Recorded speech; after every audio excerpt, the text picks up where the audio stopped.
Hi, everyone. Welcome back to Integrative Approaches to Mastering Wellness. I'm your host, Santhi Tanikela, physician and life coach, and this is episode number 6. In our last episode, we talked a little bit about goals and goal setting. Today, I wanted to talk about some of the evolutionary barriers that we face in terms of being able to up-level ourselves. So in between our thoughts and our actions, we have emotions, and these emotions are often responsible for whether we proceed with doing something or not. As an example, if I was scared to do a particular task, then the likelihood that I'm going to actually do that task is much lesser. Now, if I muster up some bravery or curiosity or ambition or had some other motivation, then I might be able to push myself to overcome that uncomfortable emotion and keep going. So, how do we keep ourselves moving forward? How do we prevent ourselves from being paralyzed by our emotions? Well, first we have to take a step back, right? Those emotions spring up in an effort to protect ourselves. It is actually normal and okay to feel scared sometimes. And in fact, that might be necessary for our survival. Think of it this way. We are actually primed to look for danger. The human brain has what's called a primitive brain. That primitive part of our brain is responsible for ensuring our safety, and it does that by scanning our environments for any perceived threats. Now, if we do see something that's wrong or something that we perceive to be threatening, we instinctually go into one of 4 modes, either fight, flight, freeze, or fawn.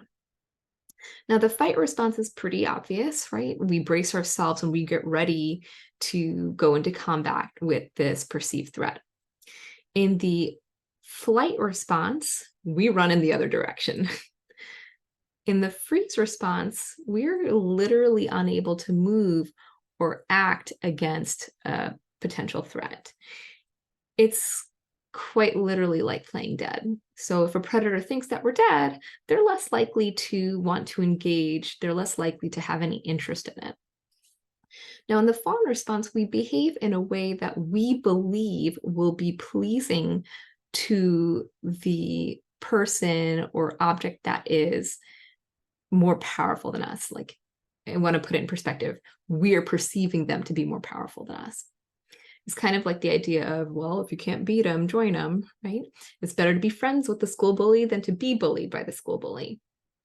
That sort of mentality. So if we only used our primitive brains to make decisions, we would be acting a lot like lizards. And in fact, this primitive brain is also called our reptilian brain. Now, as humans evolved, we developed what's called the prefrontal cortex. This area of our brain is responsible for what's called an executive function. Now, executive function includes the ability to plan for the future. It helps us to understand cause and effect.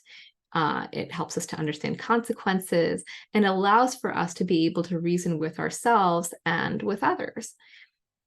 It also gives us self-control and discipline. Now, this piece is important. Our prefrontal cortex can override our primitive brain. Now, this is huge because that means that we don't have to be slaves to our primitive brain.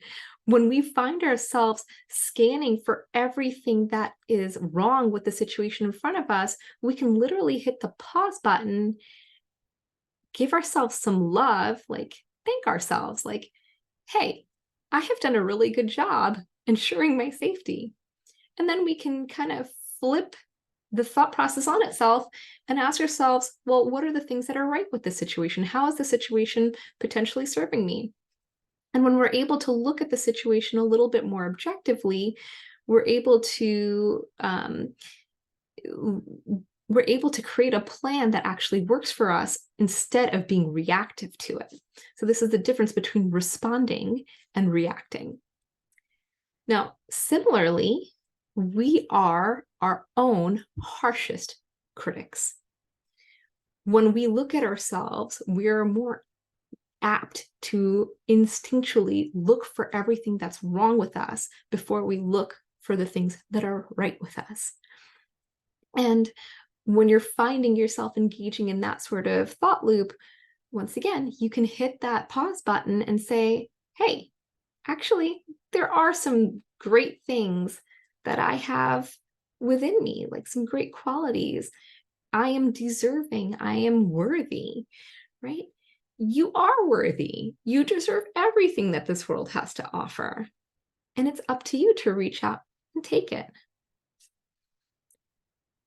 So at this point, I just want to transition. I'd like to take a moment and give you guys some exciting updates for our business. Integrative Approaches to Mastering Wellness is currently offering a sale this fall for coaching. We currently offer one-on-one general coaching, and this focuses on self-concept, quieting that inner critic, overcoming perfectionism, and managing some of the emotions so that we can more easily find peace within difficult situations.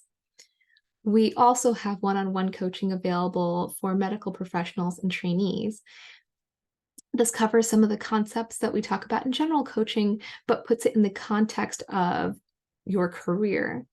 So if this is something that you're interested in, you can absolutely inquire. And if you're looking to obtain continuing education credits or continuing medical education credits, CME credits, you can let me know and we can make arrangements for that.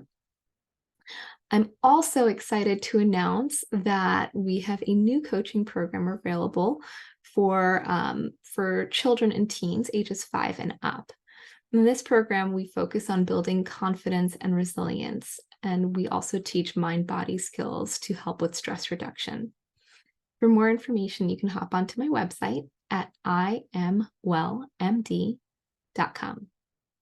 Thank you and have a beautiful day. Until next time, be well.